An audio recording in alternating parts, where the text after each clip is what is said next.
આપણે ધોરણ 12 માં ચેપ્ટર નંબર 6 વિકલિતના ઉપયોગો આપણે શરૂ કરીએ છીએ. વિકલિતના ઉપયોગોમાં પહેલો પ્રકાર છે દર માપક તરીકે વિકલિતનો ઉપયોગ. એટલે કે આપણે કોઈ પણ વિધેય અથવા કોઈ પણ રાશિનો દર શોધવો હોય t ને સાપેક્ષ, તો એ આપણે વિકલિતના ઉપયોગો દ્વારા ગોતશું. અથવા એક રાશિનો બીજી રાશિને સાપેક્ષ પણ દર શોધશું. તો દર માપક તરીકે વિકલિતનો ઉપયોગ એ નંબર 1 છે. તો એમાં આપણે આગળ કરીએ છીએ. તો દર માપકમાં અમુક બધા સૂત્રો જે આપણે કામના છે, એ બધા સૂત્રો ક્ષેત્રફળ અને ઘનફળના સૂત્રો છે, તો એ આપણે તૈયાર કરશું. તો દર માપક તરીકે વિકલિતના ઉપયોગમાં અગત્યના સૂત્રો પહેલા આપણે લખીએ છીએ. અગત્યના સૂત્રો, તો એમાં પહેલું આપણે લંબચોરસ નું ક્ષેત્રફળને a અથવા ડેલ્ટા એવો સંકેત લેશું. તો લંબચોરસનું ક્ષેત્રફળ બરાબર લંબાઈ ગુણ્યા પહોળાઈ, એટલે કે x ગુણ્યા y આપણે લઈ શકશું, લંબાઈ ગુણ્યા પહોળાઈ. પછી ઈ જ લંબચોરસની પરિમિતિ હશે, તો એને પેરામીટર ઉપરથી p કહેશું. તો 2 લંબાઈ વત્તા 2 પહોળાઈ આવશે, એટલે 2x વત્તા 2y. તો આ લંબચોરસની પરિમિતિ આવશે. લંબચોરસ પછી આવશે ચોરસનું ક્ષેત્રફળ. આપણે આ બધા સૂત્રો આવડતા હોવા જોઈએ આ પહેલા પ્રકારમાં. લંબચોરસનું ક્ષેત્રફળ a બરાબર લંબાઈનો વર્ગ એટલે x વર્ગ. તમે લંબાઈ x કહો તો x વર્ગ, l કહો તો l વર્ગ. ચોરસની પરિમિતિ આવશે. ચોરસની પરિમિતિ p બરાબર 4x. કારણ ખબર છે કે x વત્તા x વત્તા x વત્તા x. લંબચોરસ ચોરસ પછી આપણે પહોંચ્યા વર્તુળમાં. વર્તુળનું ક્ષેત્રફળ a બરાબર પાઈ r સ્ક્વેર આવશે, જ્યાં r ત્રિજ્યા છે. પછી વર્તુળનો પરિઘ એને તમે s કહી શકશો સરકમફરન્સ ઉપરથી, અથવા તમે એને p પણ પેરામીટર સ્વરૂપે કહી શકો છો. તો ઈ છે 2 પાઈ r. બધાને ખબર છે r જ્યાં વર્તુળની ત્રિજ્યા છે. પછી વર્તુળ પછી પહોંચ્યા છીએ આપણે વર્તુળ સાથે સંકળાયેલો એક શબ્દ છે વર્તુળનો વ્યાસ, ડાયામીટર d બરાબર 2r. તો એ પણ આપણે આવડવું જોઈએ. લંબચોરસ, ચોરસ, વર્તુળ પછી હવે આપણે પહોંચ્યા ગોલકનું ઘનફળ. ગોલકનું ઘનફળ એટલે કે તમને ખબર છે કે ઘનફળને v સ્વરૂપે વોલ્યુમ તરીકે આપણે લઈશું, કદ ઉપરથી વોલ્યુમ. તો ઘનફળ છે ગોલકનું ઘનફળ. ગોલક એટલે 3D, એટલે કે આપણો જે લેધર બોલ હોય, સીઝન બોલ, તો એ ગોલક કહેવાય છે. તો એ 4/3 પાઈ r ઘન છે, જ્યાં r એની ત્રિજ્યા છે ગોલકની. પછી ઈ જ ગોલકમાં અંદરનું આપણે બધો કાઢી નાખીએ. તો કે બોલ છે તો અંદરનો પાર્ટ કાઢી નાખીએ તો ખાલી સપાટી જ રહે. ખાલી સપાટી, તો એને ગોલકનું પૃષ્ઠફળ કહેવાય, અથવા બાહ્ય સપાટીનું ક્ષેત્રફળ. પૃષ્ઠફળ એ 2D છે આકૃતિ. ગોલકનું ઘનફળ એટલે 3D બતાવે છે, એની ડેપ્થ બતાવે છે, એની જાડાઈ બતાવે છે. પૃષ્ઠફળ એને s કહેશું, અને ઈ છે 4 પાઈ r સ્ક્વેર. ગોલકનું પૃષ્ઠફળ, ગોલકનું ઘનફળ આપણે શીખ્યા. હવે આપણે ગોલક પછી પહોંચ્યા છીએ શંકુનું ઘનફળ. તો શંકુનું ઘનફળ v બરાબર 1/3 પાઈ r સ્ક્વેર h. r ત્રિજ્યા છે પાયાની, અને h છે ઈ ઊંચાઈ છે, ઈ તમને ખ્યાલ હોવો જોઈએ. હવે શંકુ છે, તો શંકુનું ઘનફળ એટલે કે આઈસ્ક્રીમ ભરેલો કોન છે, તો એનું ઘનફળ આવશે, અને એને 1/3 પાઈ r સ્ક્વેર h વડે દર્શાવશું. જ્યારે ખાઈ જઈએ આઈસ્ક્રીમ તો ખાલી માત્ર કોન રહેશે, તો એને શંકુનું પૃષ્ઠફળ કહી શકાય છે. શંકુનું પૃષ્ઠફળ એટલે બાહ્ય સપાટીનું ક્ષેત્રફળ. તો es છે, અને એમાં કુલ પૃષ્ઠફળ આવી જશે. શંકુ પોતે એની આજુબાજુની સપાટીને નીચે એનું ગોળ ચકેડું, એટલે પાઈ r l plus pi r square. બધાને ખબર છે l છે એ તિર્યક ઊંચાઈ છે, તિર્યક ઊંચાઈ છે pi R L plus pi R square આ શંકુનું પૃષ્ઠફળ છે. હવે નળાકારમાં પહોંચ્યા. નળાકારનું ઘનફળ તો નળાકારનું ઘનફળ v બરાબર પાઈ આર સ્ક્વેર h છે, જ્યાં r ત્રિજ્યા છે અને h ઊંચાઈ છે. અને નળાકારનું કુલ પૃષ્ઠફળ આપણે લેશું તો નળાકાર તમે એક કોઈક એલ્યુમિનિયમનો પતરાનો ડબ્બો વિચારો તો એમાં ઉપર ઢાંકણું પણ હોય, નીચે તળિયું પણ હોય અને આજુબાજુની આખી સપાટી હોય તો એ નળાકારનું કુલ પૃષ્ઠફળ બતાવશે 2πr². બે જે ઢાંકણું અને તળિયું એ બંને વર્તુળ છે તો એ πr² એટલે 2πr² અને આજુબાજુની જે સપાટી 2πrh. તો આ નળાકારનું કુલ પૃષ્ઠફળ બતાવશે. ખાલી નળાકાર ડબ્બો એલ્યુમિનિયમનો ડબ્બો જે ખાલી હોય નળાકાર આકારનો તો ખાલી ડબ્બો એને પૃષ્ઠફળ કહેવાશે, એને S સંકેતમાં બતાવશું. અને ભરેલો ડબ્બો હોય તો એને ઘનફળ આપણે ખબર છે કે એને આપણે v સ્વરૂપે બતાવશું. તો આ નળાકારનું પૃષ્ઠફળ અને ઘનફળ પણ આપણે શીખ્યા. શંકુનું ઘનફળ અને પૃષ્ઠફળ શીખ્યા, ગોલકનું ઘનફળ અને પૃષ્ઠફળ શીખ્યા. તો અને હવે આવે છે ત્રિકોણનું ક્ષેત્રફળ. તો 14મું સૂત્ર છે આપણા પાસે ત્રિકોણનું ક્ષેત્રફળ. તો ત્રિકોણનું ક્ષેત્રફળ તમને બધાને આવડે જ છે 1/2 પાયો ગુણ્યા વેગ. પછી જેવી રીતે જેવા ત્રિકોણ આવશે સમબાજુ ત્રિકોણનું તો √3/4 * x² આવશે. પછી સમદ્વિબાજુનું હશે તો 1/2 પાયો ગુણ્યા વેગ, તો એ પણ આપણે કરશું. તો આપણે આટલા સૂત્રો આજે તમને મેં લખાવ્યા છે તો એ બધા જ સૂત્રો તમને આવડવા જોઈએ. 15મું સૂત્ર એક દાખલ કરી નાખીએ છીએ સમબાજુ ત્રિકોણનું ક્ષેત્રફળ.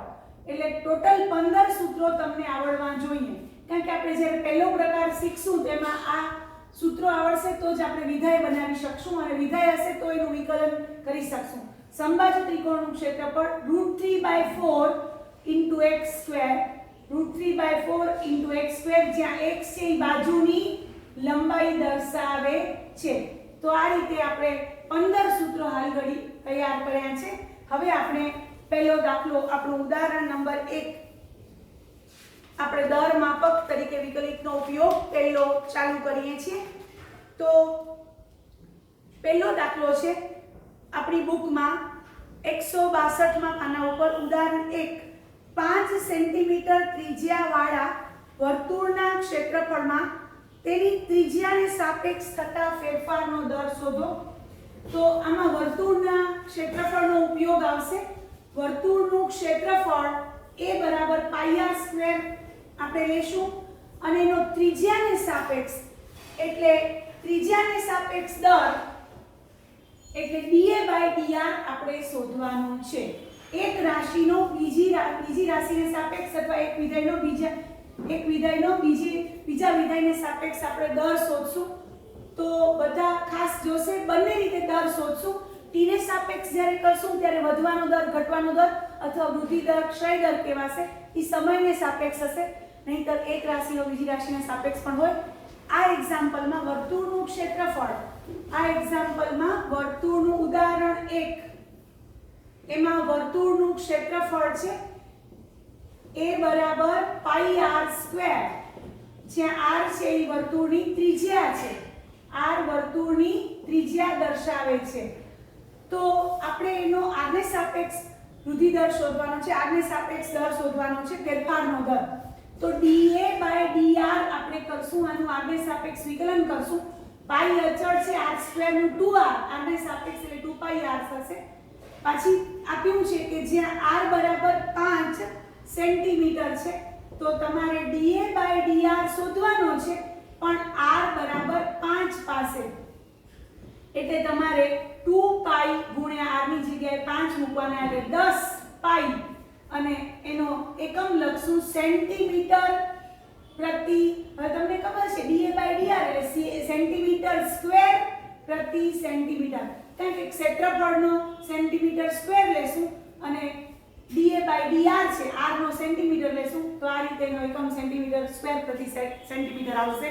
તો આ તમને એક વર્તુળનું ક્ષેત્રફળ આમાં આવડતું હોય તો એનું આરને સાપેક્ષ વિકલન આપણે અહીંયા કરવાનું હતું. અહીંયા આપણે ક્ષેત્રફળનો ત્રિજ્યાને સાપેક્ષ દર શોધવાનો હોવાથી dA/dr આપણે શોધ્યું.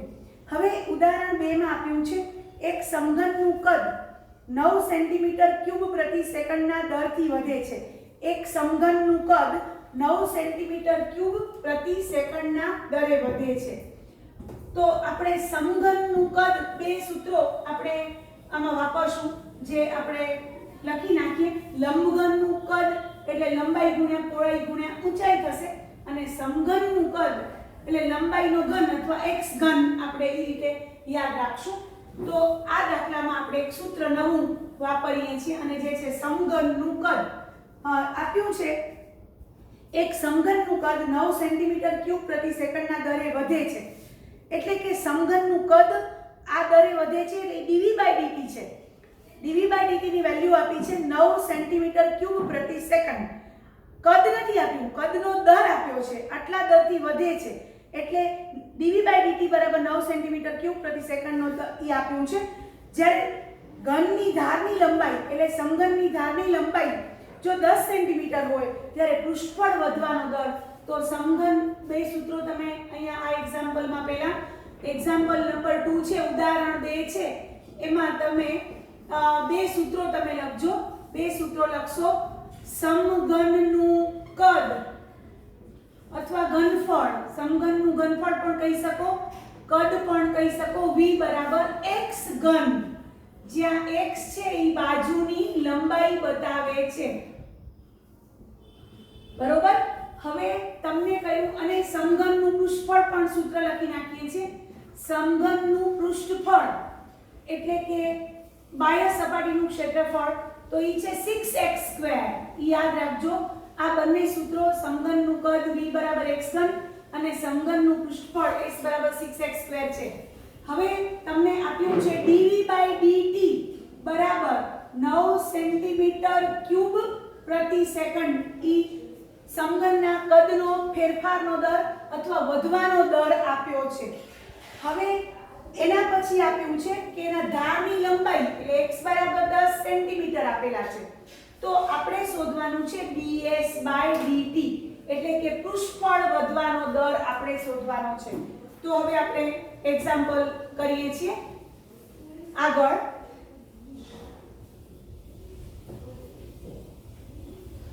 હા, તો આપણે પહેલા સમઘનનું કદ v બરાબર x ઘન એને નંબર 1 આપી દેશું. dV/dt આપણે શોધશું. t ને સાપેક્ષ, કારણ કે દર t ને સાપેક્ષ હોય તો dV/dt 3x² dx/dt થશે. 3x² dx/dt, કારણ કે t ને સાપેક્ષ વિકલન કરવાનું છે. x ઘનનું પહેલા x ને સાપેક્ષ 3x² dx/dt.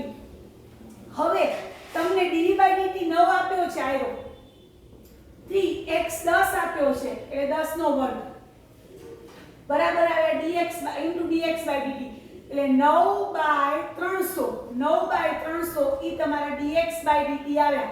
therefore dx/dt બરાબર 3/100 સેન્ટીમીટર પ્રતિ સેકન્ડ તમને આપ્યા છે, આવ્યા છે dx/dt આવ્યા. હવે આપણે તો પૃષ્ઠફળ નો દર શોધવાનું છે, ds/dt શોધવાનું છે. આપણા પાસે આવ્યા dx/dt. તો હવે પૃષ્ઠફળ લેશું. પૃષ્ઠફળ છે તમારી પાસે 6x². સમઘનનું પૃષ્ઠફળ છે, સમઘનનું પૃષ્ઠફળ x બરાબર 6x². તો ds/dt ગોતો. t ને સાપેક્ષ વિકલન કરો તો 6 અચળ છે, x² નું 2x dx/dt. કારણ કે આપણે t ને સાપેક્ષ વિકલન કરવાનું છે તો 6 દુ 12, x એટલે 10 છે, x એટલે 10 સેન્ટીમીટર અને dx/dt આપ્યા છે 3/100. અંતે 36/10 એટલે 3.6 સેન્ટીમીટર સ્ક્વેર પ્રતિ સેકન્ડ પૃષ્ઠફળ છે એનો વધવાનો દર. આમાં નિશાની પોઝિટિવ આવે તો વધવાનો દર આવે, નિશાની નેગેટિવ આવે તો ઘટવાનો દર આવે. ઈ ખાસ બધા ધ્યાન રાખશે. તો અહીંયા આપણી નિશાની આવી છે 3.6 ની નિશાની પ્લસ છે, તો તમે એમ જવાબ લખી શકશો તમે જવાબ લખશો કે પૃષ્ઠફળ વધવાનો દર 3.6 સેન્ટીમીટર સ્ક્વેર પ્રતિ સેકન્ડ છે, અથવા પૃષ્ઠફળના ફેરફારનો દર પણ તમે 3.6 સેન્ટીમીટર સ્ક્વેર પ્રતિ સેકન્ડ લખી શકશો. ધારો કે આગળ નિશાની માઈનસ આવે તો તમે લખી શકો પૃષ્ઠફળ ઘટવાનો દર, તો ઘટવામાં માઈનસ આવી જાય તો તમે ઘટવાના દરમાં 3.6 સેન્ટીમીટર સ્ક્વેર પ્રતિ સેકન્ડ લખી શકશો. પણ બધાને ખબર છે કે નિશાની માઈનસ એ ઘટવાનો દર બતાવે છે. જો તમે માઈનસ લખશો તો ફેરફારનો દર લખવાનો, માઈનસ ન લખો તો ઘટવાનો દર. એ રીતે તમે આગળ આપણે એક્ઝામ્પલ કરશું. તો આપણે પહોંચ્યા છીએ ઉદાહરણ નંબર 3 માં. તો ઉદાહરણ નંબર 3 માં આપ્યું છે શાંત સરોવરમાં એક પથ્થર નાખવામાં આવે છે. શાંત સરોવરમાં એક પથ્થર નાખવામાં આવે છે. તમને બધાને ખબર છે કે પથ્થર નાખીએ એટલે પાણીનો વર્તુળાકાર વલયો થાય છે. તો પાણીમાં વર્તુળાકાર વમળો સર્જાય છે. તો વર્તુળાકાર વમળની ત્રિજ્યા 4 સેન્ટીમીટર પ્રતિ સેકન્ડના દરે વધે છે, એટલે dr/dt આપ્યું છે. જો વર્તુળાકાર વમળની ત્રિજ્યા r બરાબર 10 સેન્ટીમીટર હોય તો વર્તુળાકાર વમળના ક્ષેત્રફળમાં કેટલો વધારો થશે અથવા કેટલી ઝડપે વધશે? તો બધાને પહેલે એ ખબર હોવી જોઈએ કે વર્તુળાકાર વમળનું ક્ષેત્રફળ a બરાબર પાઈ r સ્ક્વેર, બધાને ખ્યાલ હોવો જોઈએ. આમાં વર્તુળાકારનું ક્ષેત્રફળ કામ આવશે. વમળ હંમેશા વર્તુળાકાર હશે, એટલે જ્યાં r વર્તુળની ત્રિજ્યા છે, જ્યાં r વર્તુળની ત્રિજ્યા છે. હવે એ લોકોએ આપ્યું છે કે dr/dt એટલે કે ત્રિજ્યામાં ફેરફારનો દર dr/dt 4 સેન્ટીમીટર પ્રતિ સેકન્ડ આપ્યું છે અને વધે છે એટલે પ્લસ, ઘટે છે આપ્યું હોત તો અહીં અમારે માઈનસ લેવું પડે. અને r બરાબર 10 સેન્ટીમીટર આપ્યા છે, r બરાબર 10 સેન્ટીમીટર. તો ક્ષેત્રફળમાં થતો વધારો એટલે dA/dt આપણે શોધવાનું છે. તો બધાને ખબર છે કે આ જે a બરાબર પાઈ r સ્ક્વેર છે નું t ને સાપેક્ષ વિકલન કરશું. dA/dt બરાબર 2 પાઈ r, કારણ કે પાઈ અચળ છે, r સ્ક્વેર નું 2r dr/dt. સાંકળ નિયમ આવશે. આપણું ફંક્શન r માં છે, આપણું વિધેય r માં છે, પહેલા એનું r ને સાપેક્ષ 2r કરી dr/dt કરવાનું. હવે બધી જ કિંમતો મૂકી દો તો 2 પાઈ r એટલે તમારી પાસે 10 સેન્ટીમીટર આપ્યા છે અને dr/dt તમારી પાસે 4 સેન્ટીમીટર પ્રતિ સેકન્ડ આપ્યા છે, એટલે 4 દુ 8 દાઉ 80 પાઈ અને તમને શોધવાનું છે ક્ષેત્રફળમાં વૃદ્ધિ દર એટલે સેન્ટીમીટર સ્ક્વેર પ્રતિ સેકન્ડ. તો તમે લખી શકો વર્તુળાકાર વમળનો વધવાનો દર આવે છે, અથવા ફેરફારનો દર પણ તમે પ્લસ જ છે, આમાં વધવાનો દર પણ તમે પ્લસ 80 પાઈ સેન્ટીમીટર સ્ક્વેર પ્રતિ સેકન્ડ તમે લખી શકશો. તો આ રીતે આપણે ઉદાહરણ નંબર 3 કર્યું. હવે આપણે ઉદાહરણ નંબર 4 જોઈએ છે. એક લંબચોરસની લંબાઈ 3 સેન્ટીમીટર પ્રતિ મિનિટના દરે ઘટે છે તથા તેની પહોળાઈ y, લંબાઈ x લીધી છે જે 3 સેન્ટીમીટર પ્રતિ મિનિટના દરે ઘટે છે અને પહોળાઈ y 2 સેન્ટીમીટર પ્રતિ મિનિટના દરે વધે છે. જો x બરાબર 10 અને y બરાબર 6 સેન્ટીમીટર હોય તો લંબચોરસની પરિમિતિમાં ફેરફારનો દર શોધો અને લંબચોરસના ક્ષેત્રફળમાં થતો ફેરફારનો દર શોધો. તો આપણે આ એક્ઝામ્પલ કરીએ છીએ. ઉદાહરણ 4, લંબચોરસના ક્ષેત્રફળ અને પરિમિતિના સૂત્રનો ઉપયોગ આપણે કરશું. તો બધા ધ્યાનથી જોશે. લંબચોરસ પહેલા તો આપણે લખશું લંબચોરસની લંબાઈ x બરાબર કેટલા આપ્યા છે? તો x 10 સેન્ટીમીટર આપી છે અને dx/dt આપ્યું છે લંબાઈ ઘટવાનો દર, અને ઈ છે ઘટવાનો દર હોય તો -3 લેવાનો, સેન્ટીમીટર પ્રતિ મિનિટ છે. પછી લંબચોરસની પહોળાઈ y બરાબર કેટલા આપ્યા છે? તો y 6 સેન્ટીમીટર આપી છે અને dy/dt પહોળાઈ વધવાનો દર એટલે પ્લસ લેવાશે અને ઈ આપ્યો છે આપણે 2 સેન્ટીમીટર પ્રતિ મિનિટ. બરોબર. હવે તમારે પરિમિતિ, તો લંબચોરસની પરિમિતિનું સૂત્ર હમણાં જ આપણે લખ્યું, p બરાબર t t બરાબર 2x + 2y. તો dp / dt પરિમિતિના ફેરફારનો દર એટલે એનું t ને સાપેક્ષ વિકલન કરશું તો 2 * dx / dt + 2 * dy / dt. તો 2 * dx / dt આપણી પાસે -3 છે અને +2 dy / dt આપણા પાસે 2 છે. અંતે -6 + 4 એટલે -2 આવ્યા. તો તમે શું લખશો જવાબ કે પરિમિતિ ના ફેરફારનો દર. તો ફેરફારનો દર તો માઈનસ જ લખશું આપણે -2 સેન્ટીમીટર પ્રતિ મિનિટ. પણ ઘટવાનો દર લખો. જો તમે એમ લખો પરિમિતિનો ઘટવાનો દર તો એમાં માઈનસ અંદર ને અંદર આવી જાય તો તમે 2 સેન્ટીમીટર પ્રતિ મિનિટ લખી શકો. તો આ પરિમિતિનું જોયું. હવે આપણે ક્ષેત્રફળનું છેલ્લું જોઈએ. તો ક્ષેત્રફળ લંબચોરસનું ક્ષેત્રફળ એટલે લંબાઈ ગુણ્યા પહોળાઈ. આપણે બધાને ખબર છે લંબચોરસનું ક્ષેત્રફળ બરાબર લંબાઈ x લીધી છે, પહોળાઈ y લીધી છે. તો લંબચોરસનું ક્ષેત્રફળ a બરાબર x ગુણ્યા y. હવે મારે વિકલન t ને સાપેક્ષ કરવાનું છે. તો x એમને ગુણાકારના કાર્ય નિયમ પ્રમાણે dy / dt + y એમને dx / dt. હવે બધાની કિંમત ખબર છે. x બરાબર 10, dy / dt તમારી પાસે 2 છે, y બરાબર છે 6 અને dx / dt આપણી પાસે છે -3. અંતે 20 - 18 એટલે આવ્યા 2 અને ઈ સેન્ટીમીટર સ્ક્વેર પ્રતિ મિનિટ આવશે. આમ ક્ષેત્રફળમાં ફેરફારનો દર એ 2 સેન્ટીમીટર સ્ક્વેર પ્રતિ મિનિટ આવે છે. તો આ રીતે આપણે આજે પહેલો પ્રકાર શરૂ કર્યો છે. તમને બધાને મારો વિડિયો પસંદ આવ્યો હોય તો લાઈક કરજો, શેર કરજો અને મારી ચેનલને સબસ્ક્રાઇબ કરજો. Thank you.